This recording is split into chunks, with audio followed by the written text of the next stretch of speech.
En esta tercera clase vamos a hacer una breve introducción a la historia de la epistemología del siglo XX,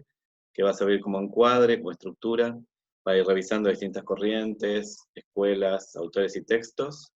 que iluminen de alguna forma la reflexión metateórica, acompañen la reflexión metateórica o epistemológica, sobre la práctica científica y sobre la enseñanza de las ciencias. En primer lugar, si uno plantea que vamos a hacer una historización solo del último siglo, del siglo pasado, la pregunta que surge naturalmente es qué pasó antes de eso. Vamos a hablar entonces de una arqueología, una prehistoria, una protohistoria de epistemología, entendiendo que hay reflexión de carácter metateórico, de segundo orden, o de carácter epistemológico, tan antigua como la ciencia misma.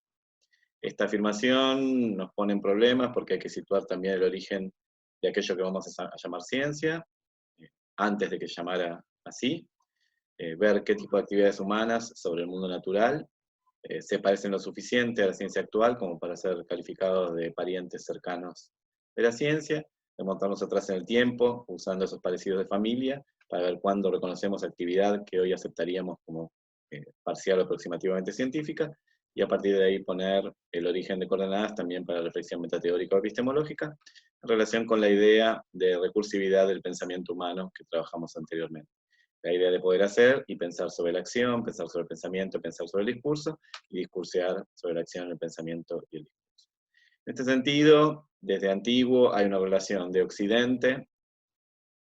con el mundo natural que es muy especial, que es lingüística y modélica, interventora y transformadora, probablemente desde la Grecia clásica, 4 siglos antes de Cristo, y ahí aparecen personajes que al mismo tiempo identificaríamos como científicos, o algo muy parecido, científicos naturales, y también como epistemólogos, como personas dedicadas a reflexión de segundo orden, el carácter meta, sobre la empresa científica, sobre la actividad científica. El epítome, el ejemplo paradigmático, por supuesto, seguiría siendo Aristóteles, que sienta las bases de muchas disciplinas científicas, trabaja en muchos campos que actualmente reconocemos como parte de las ciencias naturales, y al mismo tiempo estudia con cuidado su propio accionar sobre el mundo, el pensamiento griego sobre el mundo natural, en algo que hoy podríamos identificar como un intento de epistemología, como una forma epistemológica, metateórica, metacientífica, de aproximarse a la práctica que él mismo y sus colegas llevaban adelante. Tenemos entonces una larga historia, esa reflexión de carácter meta o de segundo orden, hasta fines del siglo XVIII, principios del siglo XIX, llevada adelante por personajes que al mismo tiempo hacían la ciencia, investigaban sobre el mundo natural, intervenían en el mundo natural, pensaban o modelizaban el mundo natural, y reflexionaban sobre su tarea y la tarea de colegas afines, de copartícipes, de coetáneos que hacían el mismo tipo de cosas. Por eso dice acá en la diapositiva que a menudo, muy frecuentemente, coinciden quienes hacían la ciencia con quienes la pensaban y reflexionaban sobre ella. Esto es una regla con excepciones, por supuesto, y notablemente deberíamos marcar el pensamiento de la Iglesia cristiana sobre la ciencia, donde a veces, debido a las tareas, a la jerarquía, a la conveniencia, a las órdenes, a los encuadres o instituciones donde se encontraban personajes destacados de la Iglesia cristiana, no eran los mismos personajes los que hacían la ciencia que los que reflexionaban sobre ella. Así tenemos personajes como San Agustín, Santo Tomás de Aquino y otros que identificamos más como metateóricos epistemólogos que como científicos en sentido estricto, sentido actual.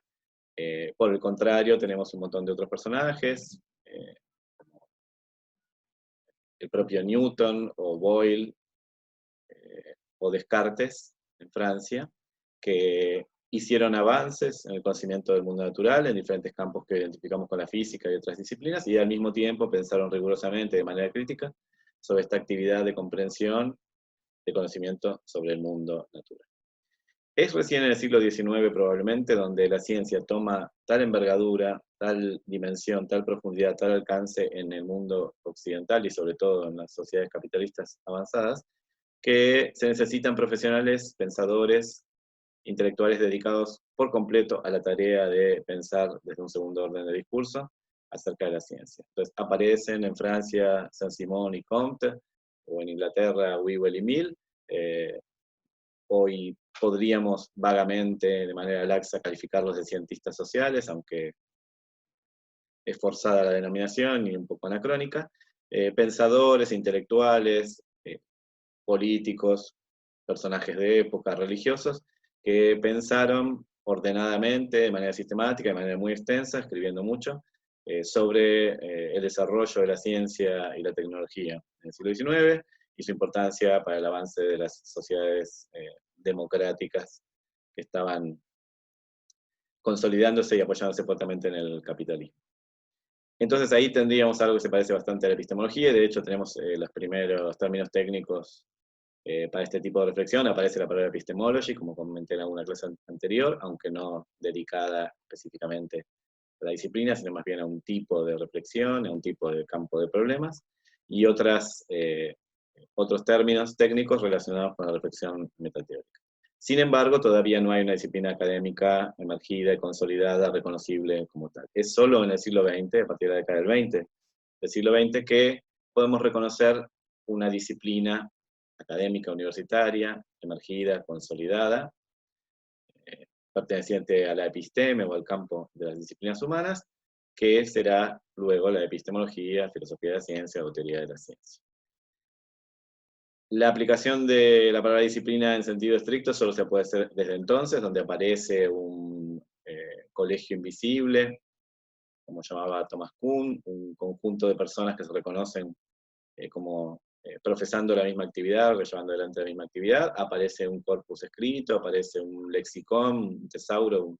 vocabulario propio de la disciplina, aparecen estudios universitarios en torno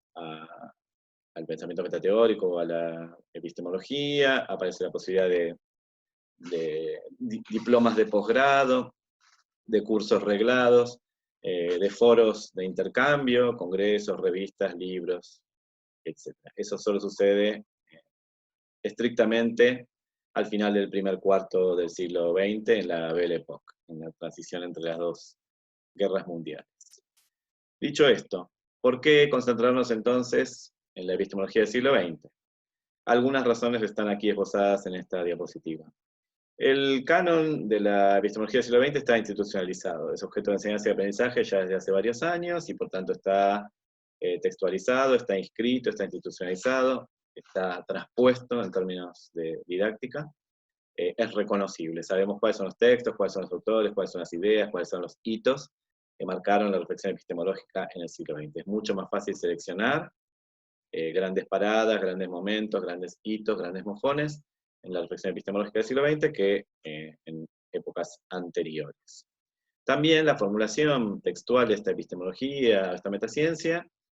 es mucho más específica de la reflexión metateórica, metacientífica, y se aleja un poco del lenguaje filosófico más general, que para estudiantes de ciencias, licenciandos y profesorandos, es mucho más complicado y lejano. Entonces el lenguaje técnico, metateórico, epistemológico es una subclase del lenguaje filosófico ampliada también con cruces y préstamos de las propias ciencias naturales y sociales, que es más cercano, más entendible, más transparente para estudiantes de licenciaturas y profesorados en ciencias. Por otra parte, esta reflexión epistemológica está en general realizada sobre la propia ciencia contemporánea a quienes la pensaron epistemológicamente, como es natural, aunque hay también intentos de filosofar o de metateorizar sobre ciencia anterior, ciencia del pasado. El grueso de la reflexión epistemológica es siempre sobre la ciencia más o menos contemporánea a los epistemólogos que están trabajando. Entonces, la epistemología del siglo XX está trabajando, pensando, metateorizando, reflexionando sobre ciencia que podríamos llamar reciente y actual. Sobre la gran transición del edificio bello de la física clásica y las ciencias clásicas del siglo XIX hacia la física moderna, las ciencias modernas, sobre las grandes revoluciones del siglo XX, donde emergen nuevas disciplinas y se consolidan otras y van tomando gran espacio, reconocimiento en la episteme, en el espacio académico, en el universo académico, y sobre ciencia contemporánea, de punta y de frontera. La epistemología del siglo XX, además, funciona como un juego de muñecas rusas o cajas chinas, donde está más o menos contenida toda la reflexión epistemológica anterior. Así se revisitan los topos y los lugares comunes, los campos de problemas, los campos estructurantes de la epistemología de todas las épocas, los asuntos, cuestiones, problemas, preguntas grandes de la epistemología, están todos vueltos a visitar. Hemos mencionado en este sentido el de la explicación científica, como uno de los asuntos más interesantes de la epistemología de todos los tiempos, muy, muy tratado a lo largo del siglo XX, y sobre todo en la segunda mitad del siglo XX, en las primeras 3 décadas después de la Segunda Guerra Mundial. Y, por supuesto, los debates, controversias, peleas, disensos, eh, luchas y pugnas en el campo teórico epistemológico también son visitados, anteriores al siglo XX, son visitados durante el siglo XX. El reconocimiento de la epistemología o del mapa epistemológico del siglo XX de manera estructurada nos muestra un esqueleto subyacente de 3 grandes estilos o formas o aproximaciones de hacer análisis metateórico. Esto ya es un lugar común en la didáctica de la epistemología o filosofía de la ciencia. Prácticamente no hay profesores de epistemología que se precien y libros de texto, materiales didácticos de epistemología recientes y actuales que no muestren un resumen de la arquitectura de la epistemología como disciplina, estructurada en torno a 3 grandes hilos conductores o 3 grandes trenzas temáticas, 3 grandes columnas, 3 grandes estilos o formas de hacer epistemología. Entonces, esta revisión panóptica o sinóptica general de la epistemología del siglo XX, de alguna forma, hace emerger, nos hace ver, nos hace explícita una estructura del pensamiento epistemológico, probablemente general e histórico, pero también en particular el pensamiento epistemológico del siglo XX, signada por el debate y también, ¿por qué no?, por el diálogo y la síntesis. Por último, la epistemología del siglo XX, se puede decir sin caer en exageraciones, que ha influenciado en mayor o menor medida y según las épocas con mayor o menor fuerza, en las maneras de hacer ciencia, en las maneras de investigar y en las maneras de enseñar ciencia. Probablemente esta frase se puede aplicar a cualquier epistemología de cualquier época. Cualquier reflexión epistemológica anterior al siglo XX también estaba en las cercanías del quehacer científico, de la factura de la ciencia, de la empresa científica, y también en la educación científica de la época. No había una enseñanza arreglada en general, una enseñanza de ciencias, salvo a partir del siglo XIX, donde claramente se institucionaliza, pero sí había educación en ciencias. Algunas poblaciones muy minoritarias, algunas minorías recibían alguna instrucción o educación científica, y la reflexión epistemológica desde siempre tuvo que ver también con la transmisión, institucionalización, perpetuación y disciplinamiento del saber científico. Sin embargo, a pesar de que digo que esta última frase es aplicable a cualquier otra época de la epistemología, es particularmente interesante en el siglo XX por el alcance que tuvo la epistemología en el campo social o en la trama social. La epistemología del siglo XX se difundió, se visualizó, se popularizó, se extendió mucho más de sus fronteras académicas estrictas y permeó grandemente el ambiente académico general, el ambiente intelectual del siglo XX, las ciencias sociales, las preocupaciones sociales en general, e incluso los medios masivos de comunicación en los mejores momentos del siglo. Así que realmente una visita rápida de la epistemología del siglo XX deja ver claramente cómo la producción epistemológica, la reflexión epistemológica, los grandes autores, las escuelas, los textos, han influido directamente en la conducción de la empresa científica, la conducción de la actividad científica como tal, y por supuestísimo también en la enseñanza de ciencias, la educación.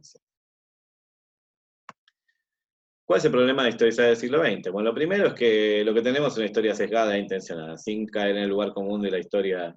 la cuentan, la escriben los vencidos. Realmente la producción que tenemos de historia de la epistemología y de didáctica de la epistemología, por supuesto, está influenciada por los grandes poderes académicos de turno, que es básicamente el ambiente anglosajón y sobre todo estadounidense. Así que, por supuesto, es una historia muy sesgada, contada de una manera intencionada y dirigida, en donde se oscurecen algunas cuestiones y se ponen en valor otras, se encuentran parecidos de familia entre algunos aspectos, rincones, hilos, espacios de la epistemología del siglo XX y se desestiman otros. Ejemplo clásico de esto es que los autores que no encajan del todo en las grandes escuelas planteadas de manera general, porque estudian la historia de la epistemología o la enseñan o hacen didáctica de la epistemología, terminan siendo como reacomodados forzadamente en las escuelas tradicionales y ortodoxamente planteadas, usualmente planteadas en la investigación metateórica, o directamente suprimidos cuando su inclusión en alguna escuela, en algún campo, en algún hilo, en alguna línea, plantea problemas demasiado grandes, entonces se disimula y se barre bajo el fondo. El sesgo y la intención, por supuesto que son generales en cualquier espacio académico, pero sobre todo por la gran influencia del mundo académico anglosajón, la producción epistemológica actual es en una proporción no menor, no desdeñable, anglosajona y sobre todo estadounidense. Así que mucho de lo que se cuenta es a través del cristal del interés del espacio académico estadounidense o la academia estadounidense de contar la epistemología, o de revisitar la epistemología, o de rediseñar la epistemología en función de los logros actuales de sus escuelas, como preparando el camino para esos logros o planteando diferencias gruesas y irreconciliables entre escuelas para excluir algunas en función y en favor de otras. Es un clásico ya la pregunta de algunos estudiantes sobre lo que pasaba en el mundo de la Rusia soviética, después de la Segunda Guerra Mundial y hasta la caída del mundo de Berlín, y la verdad que es difícil encontrar historias de la epistemología y didácticas de la epistemología que se metan en esos lugares, en esas literaturas, en esas fuentes, y puedan trazar un panorama de lo que se hacía en la producción metateórica en esas latitudes, en esos espacios académico-políticos. Ni que hablar de otro tipo de producciones de carácter metateórico más alejadas del centro de poder, del eje de poder, que sería la Europa desarrollada y América del Norte. También, para una historia de epistemología del siglo XX, conforme nos acercamos a fin del siglo y a principios de este siglo, nos falta distancia histórica, se pone más difícil trazar genealogías, distinguir escuelas e incluir autores, y entonces hay una sensación de provisionalidad que debemos cuidar y cautelar hacia el final del recorrido histórico, para mostrar que es lo menos peor que sabemos y como lo tenemos diseñado y pensado hasta ahora, pero que efectivamente esto se puede revisar conforme pasan décadas y vamos dejando atrás esas escuelas, o que quedan atrás en el tiempo, oprimidas, obsoletas o subsumidas en otras, o bien que ya tienen el prestigio, el peso, la gravitación suficientes como para contar su propia historia, autohistorizarse y presentarse académicamente en libros de texto y en otros materiales institucionalizados. También, y como medio consecuencia de todo lo anterior, cualquier mapa rápido de una epistemología del siglo XX necesita de una reducción de la diversidad, si no tendríamos un listado infinito de los personajes relevantes de la epistemología del siglo XX, que si bien es una disciplina relativamente pequeña, ha sido cultivada con seriedad y con potencia a lo largo de todo un siglo, así que tiene una cantidad de personajes no desdeñables. Sería complicado presentarlos en toda su variedad y todos sus matices, por tanto hay que incluirlos en grandes escuelas, espacios, líneas y enfoques, y eso reduce la natural diversidad en pos de construir una narrativa más consistente y más coherente. ¿Cuál es entonces la propuesta para este curso? Básicamente es una línea de tiempo, como se ha hecho siempre cuando se presenta una historia narrada, pero mejorada, donde haya bucles, vueltas atrás, divergencias y convergencias, una topología más rica que la de la línea del tiempo, que por supuesto además intente todo el tiempo dejar al descubierto, tenga como objetivo central, dejar al descubierto esa estructura subyacente que ya les comenté, de las tres grandes aproximaciones o estilos epistemológicos que hemos visto en general, en tensión a lo largo de la larga historia de la reflexión metateórica y en particular en la arena agonística, en el campo de lucha académica de la epistemología del siglo XX. Por supuesto que la propuesta que vamos a presentar acá, que es de mi autoría, captura, recoge, revisita muchas propuestas anteriores, pero tiene su toque particular y original.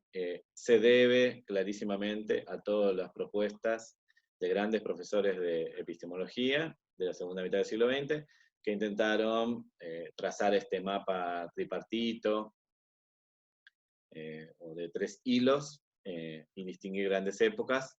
en la epistemología del siglo XX. Así que eso va a quedar subyaciendo al mapa que nosotros trazamos. Una de las novedades, como se comentó al inicio del curso, una de las novedades de esta materia es tratar de avanzar lo más posible en la reflexión epistemológica a lo largo del siglo XX, llegando hasta donde la distancia histórica nos deje, hasta donde la claridad conceptual sea suficiente, hasta donde tengamos material escrito, institucionalizado, didactizado, que acompañe. Probablemente esto sea alrededor del inicio del siglo XXI o en la primera década del siglo XXI. Podemos llegar a avanzar hasta ahí de manera provisional. Probablemente lo que sabemos de la historia de la epistemología del siglo XX hasta las 2 décadas siguientes a la Segunda Guerra Mundial esté bastante institucionalizado, bastante extendido y consensuado, y aparece ya en muchos libros de texto y otras obras destinadas a la formación de nuevos epistemólogos. A partir de ahí se empieza a desdibujar y complejizar el mapa, y en particular en las últimas 2 décadas y media se hace muy complejo poder trazar una propuesta más definitiva, más fundamentada, menos dudosa,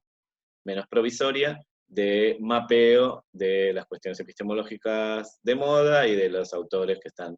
dominando el campo intelectual. La propuesta entonces es esta, la llamamos cariñosamente el pez o el pescado. Explico brevísimamente por qué. Bueno, acá está sobreimpresa a la imagen de un pez. En su mejor forma, dibujado en la pizarra y con cariño y cuidado, asemeja vagamente a un pez, en el sentido de que hay una cola, una cauda abierta, luego un cuerpo que se engrosa en el centro y se adelgaza hacia la cabeza y la boca, y algo así como 2 aletas, aunque no están en la posición y ni el lugar correcto, es algo así que evoca como 2 aletas. Bueno, vuelvo a la figura más depurada y menos pisiforme. Este es el mapa completo que vamos a discutir a lo largo del curso. Vamos a dedicarle varias sesiones a la discusión completa del mapa epistemológico, del mapa de corrientes epistemológicas del siglo XX que presento como propuesta para el curso. Básicamente, mirándolo así rápidamente, es una línea de tiempo, sigue siendo una línea de tiempo. La columna vertebral o espina dorsal del pescado es una línea de tiempo tradicional que se lee de izquierda a derecha, avanza hacia la derecha. Tenemos en el inicio del pez, del cuerpo del pez, la década del 20 del siglo XX, en donde míticamente se institucionaliza, emerge y consolida la disciplina epistemología, tal cual la conocemos hoy, de manos del famosísimo Círculo de Viena, que propone una forma de hacer epistemología que va a ser el positivismo lógico, que aunque tiene muchísimos nombres, nos vamos a decantar por el nombre técnico correcto, afinado y potente de positivismo lógico. Y avanza hacia la derecha hasta 2020, ¿no? Probablemente vamos a llegar un poco antes que eso, porque es muy complejo avanzar, como les dije antes, pero en principio son más o menos 100 años de producción epistemológica. En principio el mapa tiene que ser leído como una gran línea de tiempo, solo que con una topología extraña, que muestre filiaciones, divergencias, convergencias, aportes, debates, controversias, intrusiones y extrusiones en la rica historia académica de la comunidad epistemológica y sus producciones. Una siguiente cosa es que se ven 2 barras verticales que interrumpen el relato o la narrativa del pez. La primera corresponde a la Segunda Guerra Mundial, más o menos en 1939-45, o dicho mejor, más o menos del 35 al 40 y tantos, avanzado ya la década del 40. Empieza con el Tercer Reich, con el avance del totalitarismo en Europa, y termina recién años después de la Segunda Guerra Mundial, cuando el ambiente académico europeo y el estadounidense que estaba emergiendo en términos de epistemología, empiezan a retomar la actividad fragmentada o interrumpida por la guerra y a ganar impulso en la producción epistemológica. La segunda barra vertical no tiene nombre, vamos a llamarlo impasse pericuniano, secuestro de la comunidad por parte de Kuhn. Podemos, de manera laxa, pero sugerente, identificarlo con lo que sería el fin de la historia, el fin de los tiempos, con el inicio del posmodernismo, la posmodernidad, ¿sí? Sería avanzados años 60 hasta mediados de la década del 70. Es mucho más breve que la barra anterior, es un pequeño impasse de la epistemología de sus temas tradicionales, en sus topos y clásicos, para dedicarse a las cuestiones historicistas y contextualistas planteadas por Thomas Kuhn, discutirlo a fondo y poder después al final incorporarlo revisitado, rediseñado, repensado en la historia de la epistemología posterior, en las décadas que quedan, 25 años últimos del siglo XX, lo que llamamos del siglo XXI. Por otra parte, la estructura general del PES vemos una convergencia. Positivismo lógico, la primera escuela institucionalizada de la epistemología, la primera escuela distinguible, la fundadora, la que echa a rodar la epistemología como disciplina académica, intenta o se presenta a sí misma como una fusión virtuosa, como una síntesis virtuosa entre dos grandes corrientes peleadas desde siempre, opuestas desde siempre, la corriente racionalista, que asociamos a Francia en los siglos XVII y XVIII, y la corriente empirista, que asociamos a Inglaterra en los siglos XVII y XVIII. El positivismo lógico va a hacerse cargo de esa gran disputa, ese gran debate, esa gran controversia, esa gran lucha, va a tomar esas dos tradiciones intelectuales que habían sido tratadas de combinar varias veces en los siglos XVIII, XIX y principios del XX. Recordemos la figura de Immanuel Kant, por ejemplo, que también afirmaba, que tomaba cuestiones racionalistas y empiristas. Y acá un nuevo intento de síntesis virtuosa, que tiene, por supuesto, mucho más de empirismo que de racionalismo, pero que combina, o intenta combinar, pretende combinar, lo mejor de ambas tradiciones. No tomando ya las formulaciones tempranas del siglo XVIII, el debate clásico, sino más bien formas bastante extremas, y sobre todo alemanas, alemanófilas, alemanófonas, alemanohablantes, de racionalismo y empirismo, pues el positivismo muy extremo, alemán de fines del siglo XIX, y el logicismo también mayormente alemanófono, de último cuarto del siglo XIX. Tenemos, por otra parte, aquí arriba, una intrusión. Penetra en la historia de la epistemología ortodoxa o hegemónica, el status quo epistemológico, una alternativa que se presenta como muy opuesta, como impugnando o contestando las bases mismas del positivismo lógico, una crítica temprana al positivismo lógico, como así la denominó Alan Chalmers, que va a ser el racionalismo crítico, identificado, por supuesto, con la figura muy famosa de Karl Popper, de Karl Raimund Popper, epistemólogo austríaco muy conocido, después migrado al mundo anglosajón. Aquí aparece esta intrusión, este primer intento de considerar una inclusión de elementos más racionalistas, de mayor cantidad de racionalismo, mayor peso de racionalismo, en esta simbiosis o síntesis delicada que plantea el positivismo lógico. Ese primer intento de intrusión o de crítica confrontatoria queda en impas debido al ascenso del nazismo, del Tercer Reich, y entonces aparece esta flecha que indica que estas formaciones racionalistas tempranas de los años 30 recién van a ser asumidas, entendidas, leídas, aceptadas y contestadas por la tradición ortodoxa o hegemónica, la espina vertebral del pescado, después de la Segunda Guerra Mundial, a partir sobre todo de la década del 50, cuando esos textos fundacionales de racionalismo crítico son traducidos al inglés y quedan disponibles para la gran comunidad académica norteamericana, y también cuando algunos de esos personajes, sobre todo Popper, reactivan su pensamiento, ahora en inglés, y confrontan a los grandes popes, a los grandes personajes, a los grandes fantasmas de la concepción heredada, y entablan un debate académico de por lo menos 2 décadas, mostrando, señalando, poniendo en valor las insuficiencias que ellos consideraban que tenía la forma tradicional y acaparadora, centralizada, de hacer epistemología.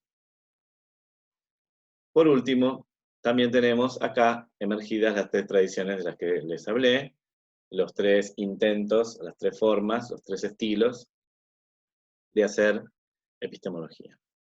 El primero es el estilo clásico, inicial, fundante, el estilo positivista, el estilo cientificista, que por supuesto arranca mucho antes del positivismo lógico del Círculo de Viena y se extiende hasta nuestros días, aunque cada vez más desaparecido en la comunidad académica, un estilo de hacer epistemología que ya hoy en día es minoritario, se reserva solo algunos círculos más duros, en donde todo el utillaje intelectual usado por esta corriente, forma o estilo, que es el utillaje analítico, duro, simbólico, lógico, filosófico duro, va desdibujándose de alguna forma, va encontrando menos interés en la comunidad epistemológica y es sustituido por otras formas, otras aproximaciones, otros estilos de análisis metateórico o epistemológico. Entonces, en esta larga tradición, que podemos llamar positivista, en el sentido de que adhiere a una forma de ciencia racional, objetiva, neutra, superior, teleológicamente dirigida hacia la verdad y la objetividad, o podemos llamar también cientificista, porque no pone en duda la superioridad del conocimiento científico por sobre otras formas de conocer el mundo, debido propiamente a su factura, a su arquitectura, a su metodología, distinguimos 3 etapas que podemos tratar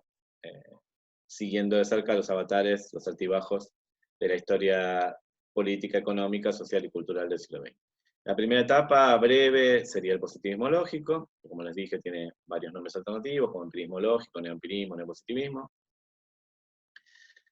Corresponde primero a las propuestas del famosísimo Círculo de Viena, conjunto de intelectuales autoconstituidos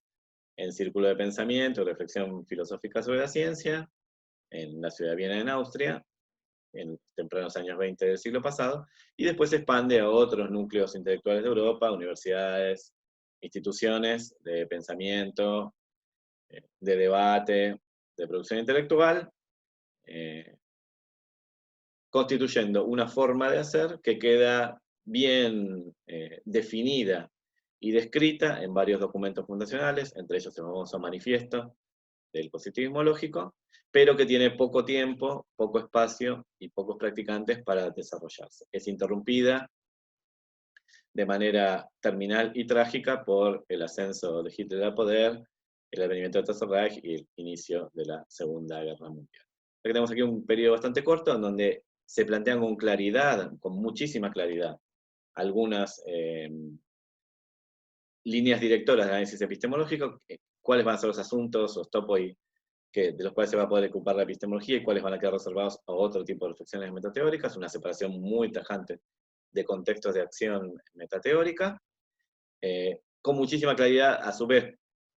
en torno a los objetivos de la reflexión, entender la estructura de las ciencias maduras a finales del siglo XIX, principios del siglo XX, entender los grandes cambios advenidos en la física, sobre todo en otras ciencias, en esos 30, 40 años que conmovieron al mundo, con el ascenso de la física moderna y la estabilización de los nuevos paradigmas de la física cuántica y la relatividad general, pero, como les digo, con claridad en los objetivos, en los métodos y en los instrumentos, pero poco tiempo, poco dinero y pocos seguidores para desarrollarse. Realmente una escuela que no pudo alcanzar los objetivos planteados, no pudo desarrollar su programa epistemológico, quedó trunca por la Segunda Guerra Mundial. Esos objetivos, esos ideales, esos métodos, esos modos, esa concepción de mundo y ese manifiesto pasan luego de la Segunda Guerra Mundial al ambiente intelectual anglosajón, llevados por supuesto por personajes del espacio de habla alemana que emigraron forzadamente por el Tercer Reich. Entonces son los mismos intelectuales del gran espacio alemanófono en el centro de Europa, que al huir a otros lugares, a mejores contextos para la producción intelectual, se llevan consigo los objetivos, los métodos, las teorizaciones, los lenguajes, los útiles intelectuales del positivismo lógico, e intentan resetear, rebotear, restartear, comenzar de nuevo en otros ambientes intelectuales y esperando otros vientos de cola políticos y culturales que ayudarán más a la reflexión. Aparece entonces lo que vamos a llamar, de manera crítica y punzante y mordaz, concepción heredada, un nombre que ya indica que estamos haciendo un juicio de valor bastante lapidario acerca de esta nueva versión del positivismo lógico, ¿sí? O del neopositivismo de antes de la Segunda Guerra, ahora desarrollada mayormente en el ámbito anglosajón y sobre todo cultivada en los Estados Unidos mayormente, aunque con bastante presencia en Inglaterra y en otros países de habla inglesa, que va a ser una especie de recuperación de aquellos grandes objetivos del positivismo lógico sin abandonar sus tesis iniciales. Ese proyecto grande de revivificación del positivismo lógico también queda trunco porque deriva, va cambiando a lo largo del tiempo debido a la situación política, social y económica en la que se vuelve a hacer esto, en la que se restartea el positivismo lógico, y también debido a las influencias intelectuales que estos nuevos personajes, los jóvenes estadounidenses e ingleses, bajo el ala o la égida o la dirección de personajes europeos, van encontrando a su alrededor. Recordemos que estamos hablando ya de las décadas del 40 avanzadas, de toda la década del 50, década del 60, décadas muy turbulentas desde el punto de vista social, económico, político, pero también muy ricas y turbulentas desde el punto de vista cultural, intelectual y científico. Grandes avances en ciencia y tecnología, la constitución de una nueva forma de hacer ciencia, mucho más gigantesca, mucho más ambiciosa, mucho más agresiva, mucho más universalizada, mucho más transversal, mucho más comunal, que es la Big Science, ¿sí? La gran ciencia o la tecnociencia, ahora emergiendo de la Segunda Guerra Mundial y de todos los desarrollos belicistas e industriales, y presentándose como una forma muy agresiva, de muy alto impacto y de muy gran escala, de intervención sobre el mundo natural. Es en este contexto de una ciencia nueva y muchísimo más importante desde el punto de vista social y político, que se va a desarrollar este pensamiento metateórico que vamos a llamar concepción de la edad. Se va a autoinstituir como la forma ortodoxa y hegemónica de hacer epistemología por 3 décadas completas. Y va a hegemonizar el campo y clausurar alternativas posibles. Estos van a estar en diálogo con los racionalistas críticos o sus lecturas, ya ahora en inglés en la década del 50. Esas voces del pasado, traídas de los años 30, y ahora revitalizadas, reactivadas, vueltas a leer, comienzan a hacer lecturas antagónicas para la concepción de edad, que se va a ocupar de leerlas con bastante cuidado, de examinarlas con detalle y de plantear acomodaciones o no, contracríticas y contraargumentos. Concepción heredada va a sufrir un traspié importante que lleva a algunos de sus autores a calificar incluso de defunción lo que sucede, de desaparición total y absoluta. Se trata de una escuela, de un programa, de una tradición que entra en problemas en la década de 60 y pasa un mal rato en la segunda mitad de esa década y a principios de los años 70. Se muestra que el tipo de aproximación al estudio metateórico de las ciencias naturales comienza a ser demasiado torpe, demasiado fallido, con herramientas demasiado complejas para los pocos resultados que daban. La comunidad general de epistemología y de ciencias sociales, e incluso de científicos naturales en actividad, empiezan a señalar que el retrato que formula la concepción heredada de qué son las ciencias y con qué se comen es insuficiente, es infantil, es simplificado, es banalizado, es esquemático respecto de la actividad científica, que es mucho más rica. Entonces la concepción heredada cae en desgracia, se muestra como una forma de hacer anquilosada, del pasado, perimida, obsoleta, que hay que dejar atrás, abriendo espacio a dos alternativas plausibles que ahí se ven en las aletas del pescado. Esta, que algunos llaman de defunción de la concepción de edad, no es tal. Realmente los ideales centrales del positivismo lógico, ahora tecnificados, magnificados, complejizados y mucho más fundamentados por la concepción de edad, sobreviven y persisten en la comunidad epistemológica y son recuperados a partir de mediados de la década del 70 y hasta el día de hoy. Constituye una forma de hacer epistemología de matriz analítica tradicional que pone mucho énfasis en estudios rigurosos del lenguaje científico, en su arquitectura lógica, en la trabajo entre las patas, en la estructura, en la noción de teoría, y en las nociones clásicas de validez, de verdad, de apropiación o de propiedad, de uso, de utilización, de pertinencia, de coherencia, consistencia, etc. Los grandes ideales epistémicos clásicos. Por tanto, esos topoi clásicos, con estas formas también clásicas de atacarlos, son revisitados ahora de manera mucho más sofisticada y mucho más crítica en los últimos 25 años del siglo XX por esta nueva emergencia del estilo positivista, que podríamos llamar o calificar de hijos de la concepción heredada y nietos del positivismo lógico, que no tiene un nombre demasiado extendido, pero podemos llamar algo así como filosofía analítica, vuelta a la filosofía analítica, o filosofía neoanalítica. ¿Sí? Una epistemología dura y difícil, que vuelve a los asuntos clásicos, a las cuestiones clásicas, más bien de carácter internalista, centradas en el propio conocimiento científico, su dinámica y su función, echando mano ahora a herramientas mucho más sofisticadas que, por ejemplo, van a incluir la inteligencia artificial, la computación, la teoría de grafos, formulaciones duras y potentes de otras disciplinas como computación, física, matemática, estadística, inteligencia artificial, ciencia cognitiva.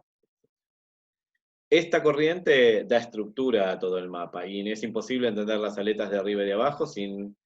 transitar esta columna vertebral o espina dorsal. Realmente un programa de introducción a la epistemología que se precie tiene que recorrer este largo y tortuoso camino de qué pasó con la concepción cientificista, positivista y analítica, de ciencia a lo largo del siglo XX, esplendores y miserias y sus avatares, para poder entender la emergencia de algunas alternativas plausibles. Particularmente, como dije al inicio de la clase, vamos a reducir esas alternativas a dos grandes formas distintas, opuestas, de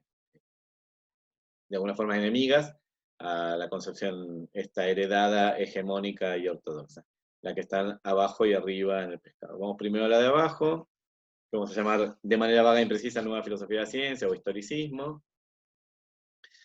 Se centrifuga del centro del mapa o del cuerpo del pescado en los tempranos años 50, quiere decir que ya para inmediatamente terminar la Segunda Guerra Mundial o restablecida la producción epistemológica seria, aparece ya una primera alternativa plausible, coherente, fundamentada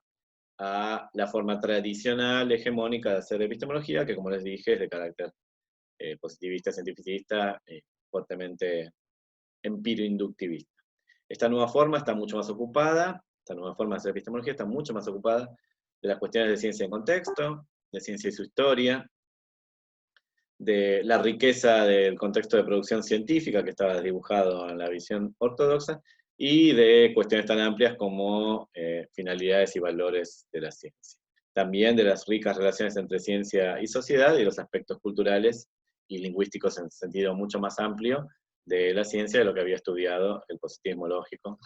o su versión más extrema y anglosajona, la concepción heredada. Si bien estoy diciendo que esta alternativa emerge en los años 50, esta emergencia todavía es muy tímida y recién la reconocemos como una alternativa, una opción atendible a la que se pueden pasar algunos jóvenes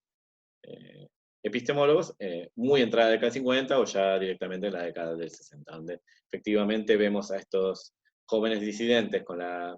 concepción extendida y hegemónica que empiezan a buscar otras formas de hacer reflexión epistemológica, ahora en contacto con otras ciencias sociales y con la perspectiva mucho más histórica y cultural, y por supuesto deslizando por un camino hacia abajo que lo lleva rápidamente a introducir elementos irracionalistas y relativistas, donde bajar a la ciencia de su pedestal de supremacía y de superioridad lleva pronto a una visión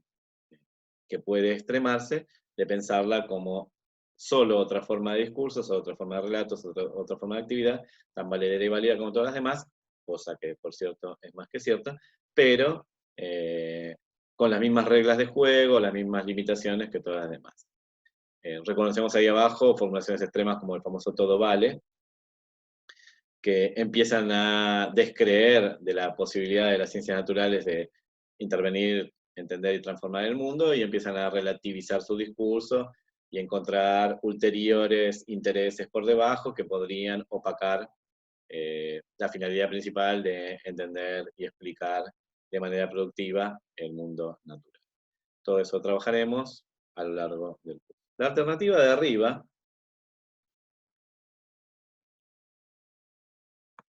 que vamos a llamar así de manera general familia semanticista, interesantemente también se desprende del cuerpo principal del pez para la misma época,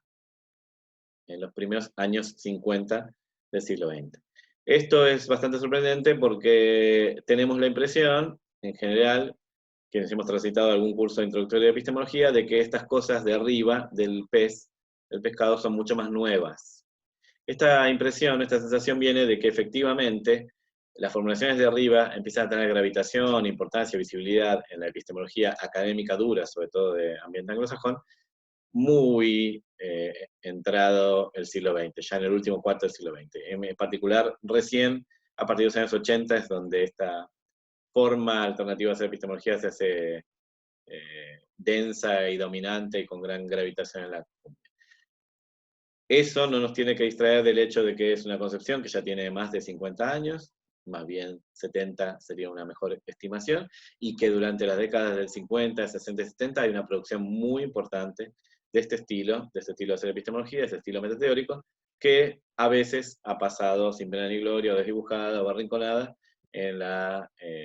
historia oficial de la epistemología del siglo XX, y por tanto también en su didactización, en su transposición para la enseñanza. Muchos manuales de epistemología clásicos, hasta los años 80, no se hacían cargo de la existencia de esta alternativa plausible y solo presentaban una historia simplificada, donde los malos eran la flecha verde del centro, la columna vertebral, la visión esta tan dura, epistemológica, cientificista, y los buenos de la película venían a ser los de abajo, la flecha roja, esta alternativa más abierta, más contextualista, más rica y más cultural a la hegemonía central. Realmente la historia es muchísimo más compleja y aparecen estas dos tensiones, estas dos centrifugaciones, estas dos alternativas, simétricas especulares respecto del cuerpo, en los mismos momentos y se desarrollan con mucho empuje y mucho énfasis. Sin embargo, una parte del ambiente intelectual del eje de poder, como digo, Europa del Norte y América del Norte, se siente mucho más atraída y más afín a la flecha de abajo, y la difunde, la estudia, la critica, la expande, la matiza, y en cambio, la flecha de arriba tarda más en comenzar a producir respuestas, elaboraciones ulteriores, discusiones sofisticadas en el resto de la comunidad epistemológica. No obstante, la flecha de arriba constituye hoy el grueso de la epistemología académica seria en los países punteros o más desarrollados, entre los cuales se contaría Argentina, por supuesto, por la larga tradición epistemológica que tiene nuestro país y por inclusión temprana de ideas venidas de otros centros de producción epistemológica, que llevó acá al nacimiento, consolidación de una comunidad epistemológica muy sana y de muy buen estado de salud, que participa en el concierto mundial de producción epistemológica de tú a tú y con gran calidad. O sea que lo que se hace arriba se hace en los principales centros de epistemología del mundo y también en Argentina, con mucha potencia y mucha calidad. Entonces, resumidamente, tenemos tres formas de hacer epistemología. Vamos a tratar de pensarlas en términos de oposiciones, una forma más extrema, dura, cientificista, positivista, empirista, una forma más ablandada, más sociocultural, y abriendo la puerta al relativismo y racionalismo, y una tercera forma de punto medio, de tercera vía, templada, moderada, que es la que va a ganar adeptos a la comunidad epistemológica actualmente y va a ser la dominante al día de hoy. Segurísimo en el último cuarto del siglo XX y aparentemente también estas dos décadas del siglo XXI. No parece haber una cuarta forma, parece ser más bien una sofisticación del estilo azul, del estilo semanticista, el que está dominando el campo epistemológico hoy. Importante para terminar esta parte de introducción de los tres estilos, si hacemos un corte sincrónico al día de hoy, o un poquito antes, vamos a poner el inicio del siglo XXI, estas tres formas, estos tres estilos, estas tres aproximaciones, coexisten armónicamente al día de hoy. Armónicamente es una forma de decir, a veces no tan armónicamente, hay disensos y luchas intestinas, pero coexisten, son reconocidas como formas alternativas, válidas y lícitas de hacer metateoría o epistemología en la comunidad actual de epistemólogos. Sin embargo, a pesar de que coexisten y que todavía están en actividad las tres estilos, en general vemos que el estilo verde, el estilo positivista y cientificista, va decayendo rápidamente en la comunidad, el estilo rojo tiene su nicho y sigue siendo muy interesante y muy potente, y ha pasado al campo de las ciencias sociales, donde ha suscitado mucho interés, y el estilo azul es el que domina los ambientes académicos e intelectuales más más competitivos o más de frontera, incluso se podría calificar de más snob, sobre todo en el mundo anglosajonizante, los seguidores de cerca de la producción anglosajona. El mapa general tiene sus complejidades porque presenta una cantidad de escuelas importantes que habrá que tratar a lo largo del curso, pero visto de lejos y de forma simplista o simplificada, a grano grueso, se presenta como una forma de tridente, o de tenedor, donde se ve el brazo verde, el brazo azul y el brazo rojo. Tres formas, tres estilos, tres aproximaciones grandes, históricas, coexistiendo, de hacer epistemología o pensamiento metateórico. Llegamos entonces ahora a la diapositiva de resumen, volvemos a mostrar el mapa en toda su complejidad. Queda solo explicar una cuestión topológica, que son esas dos barras horizontales, una debajo de la epistemología post-kuhniana y una por encima de la construcción semántica. Esas son objeto de desarrollo en próximas clases, tienen que ver con los bordes de interfaz de la epistemología con otras disciplinas, ¿sí? La epistemología está más historicista y contextualista, en borde con otras ciencias sociales, como la sociología, la antropología, la etnografía, que proveen de contornos y contextos ricos y de material histórico, cultural y sociológico, para hacer una epistemología más contextualizada y más hija de su lugar y su época, y la interfaz arriba es más con los estudios del lenguaje, la mente, la cognición, la información. Una interfaz con ciencia cognitiva, con computación, con inteligencia artificial,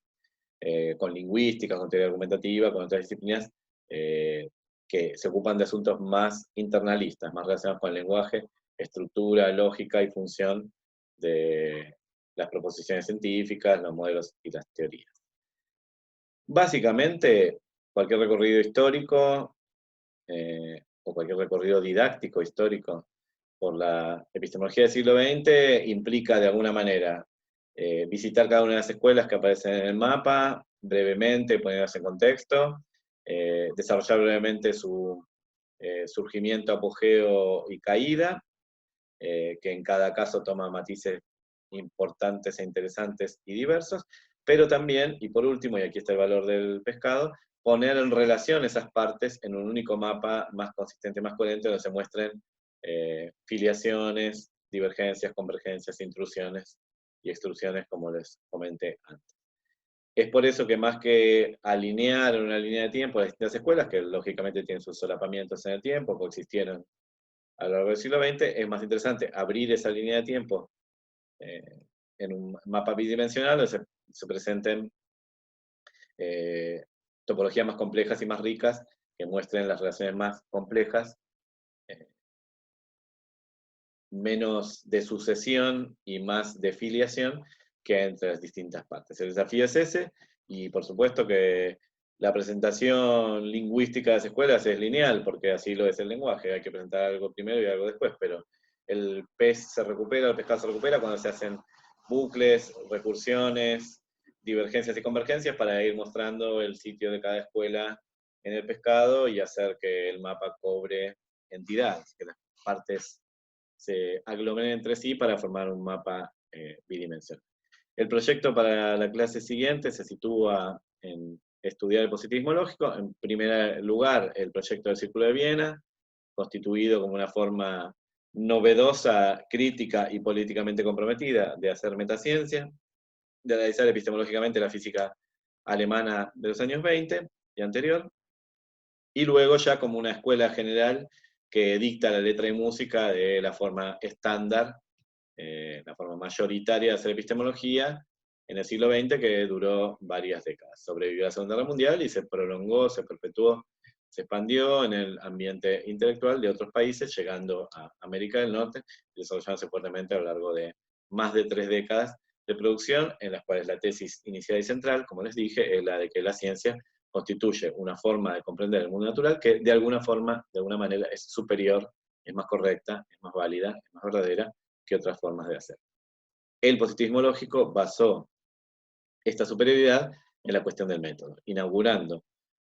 el topos metodológico, del cual ya hablamos en las clases anteriores, como el topo central de la discusión epistemológica del siglo XX, al punto de que Javier Echeverría, famosísimo profesor de epistemología y epistemólogo español, contemporáneo, habla de que la historia de la epistemología del siglo XX es una historia de la metodología de la ciencia, ¿sí? Que es el lugar común, el topos, el asunto central de la epistemología, por lo menos en las primeras 6 décadas del siglo XX, fue la cuestión del método científico. Los modos que tiene la actividad científica de validar el conocimiento y de darle un estatus de a prueba de balas, de superioridad, de fundamentación, de validez, de corrección, todos los valores epistemológicos clásicos sostenidos por los científicos y científicas positivistas del siglo XIX. Es entonces la propuesta comenzar por ahí, situando las coordenadas de surgimiento de esta escuela, y luego avanzando por el mapa con idas y vueltas para atrás y para adelante, y con paralelismos, tratamiento en paralelo de algunas cuestiones, para llegar a converger hacia fines del siglo XX o principios del siglo XXI, en el estado actual de la discusión epistemológica, hasta tanto puede ser institucionalizado y didactizado o transpuesto, mostrando la coexistencia, la convivencia pacífica de estos 3 estilos, que realmente configuran 3 aproximaciones serias y válidas a la comprensión del fenómeno ciencia.